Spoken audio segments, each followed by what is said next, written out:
कुछ खाने सिर्फ खाने नहीं होते बल्कि उनसे जुड़ी होती हैं बहुत सारी मेमोरीज। तो आज ऐसे ही एक रेसिपी आपके साथ शेयर करने लगी हूँ, करेले कीमे की रेसिपी। क्योंकि ये रेसिपी है मेरी अम्मी जान की। जी हाँ, वो बहुत मज़े के करेले कीमा बनाया करती थी और उनके हाथ का स्वाद बहुत ही ज़बरदस्त होता था। तो बस आज आपके लिए लेकर आई हूँ मैं अपनी अम्मी जान की स्पेशल करेले कीमा रेसिपी। तो बिल्कुल भी मिस नहीं करना है क्योंकि बहुत ही मज़े का बनता है और बहुत ही ज़बरदस्त। और अगर आपको भी शिकायत होती है कि आपके करेले कड़वे रह जाते हैं तो आज की रेसिपी को लाजमी एंड तक देखें और वीडियो को बिल्कुल भी स्किप नहीं करें, क्योंकि अगर आज की रेसिपी मिस कर दी तो बहुत कुछ मिस कर दिया। वीडियो को लाजमी एंड तक देखें और वीडियो पसंद आए तो लाइक ज़रूर करें। तो यहाँ सबसे पहले मैंने लिए थे बड़े वाले करेले। तो जब भी आप करेले कीमा बनाएं तो कोशिश करें कि करेले थोड़े से बड़े वाले लें, क्योंकि जितने छोटे करेले होते हैं वो कड़वे बहुत ज़्यादा होते हैं। तो बस करेले को सिंपली तौर पर मैंने उसका छिलका इस तरीके से रिमूव कर लिया था। बहुत ही ईजीली छिलका आराम से इसका रिमूव हो जाता है। तो बस यहाँ पर सारे के सारे करेलों का मैंने छिलके रिमूव कर लिए थे और अब हम इसको बीच में से चाक करेंगे ताकि जो हमारे करेले के जो अंदर के बीज हैं उनको भी रिमूव कर दें। तो बस बहुत ही आसानी के साथ आप ये इस तरह से कर सकते हैं।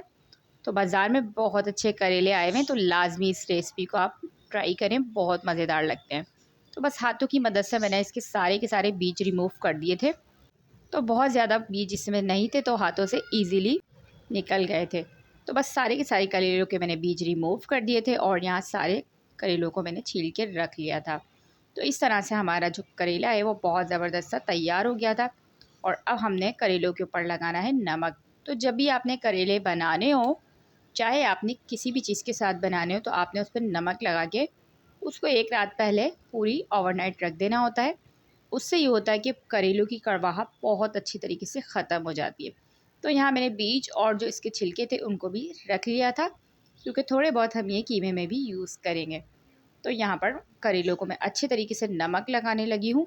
तो कोशिश कीजिएगा कि जब आप नमक लगाएं तो हाथों से लगाइएगा, क्योंकि हाथों से नमक बहुत अच्छे तरीके से हमने लगाना है अंदर तक बाहर तक। तो खूब सारा नमक लगाना है, लेकिन आपने बिल्कुल भी परेशान नहीं होना कि इतना सारा नमक जब हम करेलों में लगाएंगे तो करेलों के सालन में नमक तेज़ हो जाएगा। तो ऐसा कुछ भी नहीं है, क्योंकि जब बाद में हम करेले बनाएंगे तो हम इसको बहुत अच्छे तरीके से वॉश करेंगे ठंडे पानी से, जिससे जिसका नमक होता है वो बहुत अच्छी तरीके से साफ़ हो जाता है। तो यहाँ पर अभी मैंने हाथों की मदद से अंदर और बाहर दोनों तरफ नमक को अच्छे से लगा दिया था इस तरीके से। तो अगर आप चाहें तो इसको धूप में भी रख सकते हैं। उससे भी ये होता है कि ये करेले जो है बहुत जल्दी से इनकी कड़वाहट ख़त्म हो जाती है। तो बस यहाँ पर सिंपली मैंने सबके ऊपर नमक लगा दिया था और इसको रख दिया था ओवरनाइट के लिए, क्योंकि यहाँ पे मैं धूप में इसको नहीं रख रही हूँ। तो मैंने इसको ओवरनाइट रख दिया था और जो इसके छिलके और जो इसके बीज थे उसके ऊपर भी मैंने अच्छे तरीके से नमक लगा दिया था। और बस इसको हमने अच्छे तरीके से रख देना है और किसी ठंडी जगह पे रखना है ताकि ये अच्छे से ड्राई हो जाए। तो जब ये ड्राई होंगे तो ये बहुत ज़बरदस्त बनते हैं और बहुत ही मज़ेदार बनते हैं। तो बस यहाँ पर हमारा जो करेले थे वो रेडी हो चुके थे और साथ ही हमारे छिलकों पे भी मैंने नमक और वो लगा दिया था। तो बस एक रात के बाद मैंने जब इन सबको देखा तो आप देख सकते हैं कि कितने ज़बरदस्त लग रहे थे। तो अब अच्छे से हमने इसको ठंडे पानी से वॉश कर लेना है। तो यहाँ मैं तैयार करूँगी ज़बरदस्त सा कीमा जो हमने करेलों के अंदर भरना है। तो सबसे पहले हमने पैन के अंदर ऑयल को अच्छे से गर्म कर लिया था।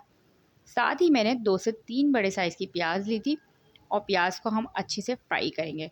और जब तक फ्राई करेंगे जब तक ये प्यारी सी गोल्डन सी नहीं हो जाती। तो यहाँ पर प्याज हल्की हल्की मेरी गोल्डन होने लगी थी। तो और मज़ीद मैंने इसको नहीं पकाना है। साथ ही मैंने इसमें शामिल कर दिया था कीमा।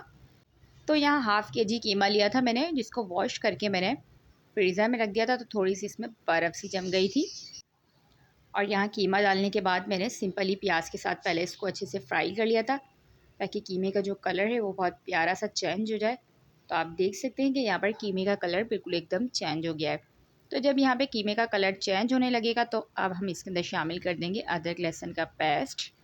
तो जब भी आप कीमा बनाएं तो लाजमी इस बात का ख्याल रखें कि कीमे को पहले आप फ्राई कर लें, तो उससे बहुत प्यारा सा उसका कलर आ जाता है।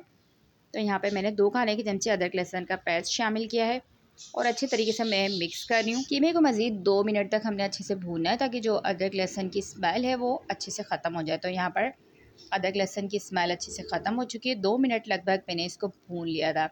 तो यहाँ पर ज़बरदस्त सा हमारा कीमा, ये देखिए कितना ज़बरदस्त लग रहा था, अच्छे से भुन चुका था और कीमे की स्मेल भी अच्छे से ख़त्म हो चुकी थी। तो बस यहाँ पर अब हम इसके अंदर शामिल करेंगे टमाटर। तो 2 से 3 बारीक कटे हुए टमाटर हम यहाँ पर इसमें शामिल करने लगे हैं। तो आप चाहें तो यहाँ पे टमाटरों का पेस्ट भी बनाकर शामिल कर सकते हैं, और मैंने बारीक बारीक कट कर लिए थे और टमाटरों के साथ हम मज़ीद कीमे को पकाएंगे। उससे ये हुआ कि टमाटरों का जो पानी है उससे कीमा भी कुक हो जाएगा, और साथ साथ इसमें हम स्पाइसेस भी शामिल करते जाएंगे। तो सबसे पहले मैंने इसके अंदर शामिल कर दी थी 1 टीस्पून हल्दी पाउडर, 1 टीस्पून मैंने इसमें सुर्ख लाल मिर्च पाउडर शामिल की थी, हाफ़ टी स्पून ज़ीरा, और 1 टीस्पून मैंने पिसा हुआ धनिया शामिल किया था, 1 टीस्पून कुटी हुई लाल मिर्च, नमक शामिल किया था हाफ़ टी स्पून, और शामिल किया था मैंने 1 टीस्पून अचार गोश्त का मसाला। तो जी हाँ, बहुत मज़े का फ्लेवर आता है। तो जब भी आप करेले कीमा इस तरह भर के बनाएं तो लाजमी आपने इसको ट्राई करना है। तो अचार गोश्त का मसाला आप किसी भी ब्रांड का ले सकते हैं, या अगर आपको इसकी रेसिपी चाहिए तो मुझे बताइएगा। तो सिंपली बहुत मज़े की रेसिपी है इसकी, तो वो भी मैं आपके साथ शेयर करूँगी। तो यहाँ पर सारे के सारे स्पाइसेस हमने मिक्स कर लिए थे। स्पाइसेस मिक्स करने के बाद बस लास्ट में मैंने इसमें थोड़ा सा पिसा हुआ गरम मसाला भी शामिल किया था, क्योंकि इसमें हम साबुत गरम मसाले का इस्तेमाल नहीं करते, क्योंकि वो मुंह में आता है तो फिर वो बहुत बुरा सा जायका उसका लगता है। तो बस यहाँ पर अच्छे से मिक्स कर लिया था मैंने। कीमा मेरा बहुत ज़बरदस्त सा भुन चुका था, तो इसको बहुत ज़्यादा पकाने की हमें ज़रूरत नहीं, क्योंकि मशीन का कीमा है तो ये बहुत ही जल्दी कुक हो जाता है। और अभी हमने इसको करेलों के साथ भी पकाना है। तो बस यहाँ पर हमने दूसरी तरफ ले लिया था, एक पैन के अंदर 1 कप ऑयल, 1 चमचा ऑयल लिया था हमने इसके अंदर। साथ में मैंने शामिल किया था 1 टीस्पून के करीब मैंने इसमें शामिल की थी सौंफ, और 1 टीस्पून ही मैंने शामिल किया था ज़ीरा, और साथ ही मैंने थोड़े से इसमें बीज और जो छिलके थे वो भी शामिल किए थे। तो आप चाहें तो ज़्यादा भी छिलके और बीज इसमें शामिल कर सकते हैं, लेकिन यहाँ पर आपको पता है कि बच्चे बहुत ज़्यादा नखरे करते हैं, तो इस वजह से मैंने इस चीज़ को थोड़ा कम ही रखा था, ताकि बार बार मुँह में ना आए और हमारे कीमे का मज़ा किरकिरा ना हो। उसके बाद जो कीमा हमने पहले से रेडी करके रखा हुआ था वो हमने इसके अंदर भर के शामिल कर देना है, और कीमे को मज़ीद इन चीज़ों के साथ हमने पकाना है। तो जो कीमे का जो फ्लेवर है वो बहुत ज़बरदस्त और बहुत ही मज़े का हो जाता है। तो यहाँ ज़्यादा हमने कुक नहीं करना है, बस चीज़ों को फ्राई करने के साथ साथ साथ हमने इसको मिक्स करेंगे, और मिक्स करने के बाद 1 मिनट तक अच्छे से पकाने के बाद हमने इसको निकाल लेना है, और बस ठंडा करने का इसका करना है इंतज़ार। तो यहाँ जैसे ही हमारा कीमा ठंडा हो जाएगा तो हमने करेलों के अंदर इसको भर देना है। तो यहाँ पर हमारा कीमा रेडी हो चुका था, और साथ में मैंने इसको प्लेट में निकाल लिया था। तो यहाँ पे ठंडा हो गया था ये, और बस कोशिश कीजिएगा कि गरम गरम कीमे को आप बिल्कुल भी इस्तेमाल ना करें, उससे आपका हाथ भी जल सकता है, तो एहतियात लाजमी है। तो यहाँ पर मैंने एक तरफ थोड़ी सी इमली भिगो के इमली का पेस्ट तैयार करा था, तो ये हम करेलों के अंदर लाजमी लगाएंगे, इससे बहुत मज़े का फ्लेवर आता है। तो इसको लाजमी अपना ट्राई करना। तो आप ये देख सकते हैं कि मैंने अच्छे से ठंडे पानी से वॉश करने के बाद मैंने इसको ड्राई कर लिया था हवा में रख कर। अब मैं सबसे पहले लगाऊंगी इसके अंदर इमली का ये पेस्ट, गाढ़ा गाढ़ा पेस्ट होना चाहिए, उससे बहुत मज़े का फ्लेवर आता है। तो बस अच्छी तरीके से हमने करेलों के अंदर पहले इमली का पेस्ट भरना है, और साथ ही अब हमने इसके अंदर शामिल करना है कीमा, जो कीमा हमने तैयार करके रखा था। तो बस जल्दी जल्दी से हम इसके अंदर कीमे को भरेंगे, और कीमे को हम चमचे की मदद से इस तरह से भरेंगे। और कोई भी धागा ले लेना, आपने हल्के कलर का वाइट धागा हो तो ज़्यादा बेहतर है, और हमने बहुत ज़्यादा धागे को नहीं लपेटना। बाज़ लोग क्या करते हैं कि धागे को बहुत ज़्यादा लपेट देते हैं, तो जब खाने के लिए बैठते हैं तो वो भी खुलता नहीं है। तो बस आपने ये गलती बिल्कुल भी नहीं करनी है। आपने बस एक साइड का किनारा लेना है, एक तरफ से इसको फोल्ड करके बीच में से यूँ घुमा के, और बस साइड पर आपने इस तरीके से इसको 1 से 2 दफ़ा फोल्ड करना है बस, और मज़ीद आपने इसको फोल्ड नहीं करना है। तो ये आप देख सकते हैं कि ये ज़बरदस्त हमारा करेला बिल्कुल फ़ील हो चुका है, और यहाँ पर दूसरे करेले में भी इसी तरीके से हम भरेंगे, और सारे करेलों को अपने ज़बरदस्त सा फ़िल करके रख लेंगे। अब ये देख सकते हैं कितना प्यारा लग रहा है, इसका कलर और जायका तो बहुत ही ज़बरदस्त होता है। तो यहाँ पर मैंने इस करेलों को भी फ़िल कर लिया था, और धागे के हमने सारे के सारे करेलों को इस तरह फ़िल कर लिया था, और देख सकते हैं कितना प्यारा से हमारे करेले तैयार हो चुके थे। और जो कीमा हमारा एक्स्ट्रा बचा था तो उसमें हमने थोड़ा सा पानी डाल देंगे, ताकि जब हमारे करेले कीमे के साथ आएँ तो वो जले नहीं, कीमा और करेले हमारे अच्छे से पक जाएँ। तो बस 1 कप मैंने इसमें पानी डाला था, साथ में मैंने कुछ हरी मिर्चें इसमें शामिल की थी, और अब हम एक एक करके इसके अंदर सारे करेलों को एहतियात से रख देंगे ताकि जो हमारे करेले हैं वो अच्छे से गल जाएं। तो बहुत ज़्यादा टाइम हमारे करेले लेते नहीं हैं, तो बस हमने इसको 10 से 15 मिनट बिल्कुल लो फ्लेम पर बनाना है ताकि करेले अच्छे से गल जाएं, और गले हुए होंगे तो ही ज़्यादा मज़े के लगते हैं। तो यहाँ देखिए करेले हमारे बिल्कुल परफेक्टली कुक हो चुके थे, और मज़ेदार से करेले की आप फाइनल लुक चेक कर सकते हैं। बहुत ही मज़े के भुने हुए से हमारे ये करेले रेडी हो चुके थे।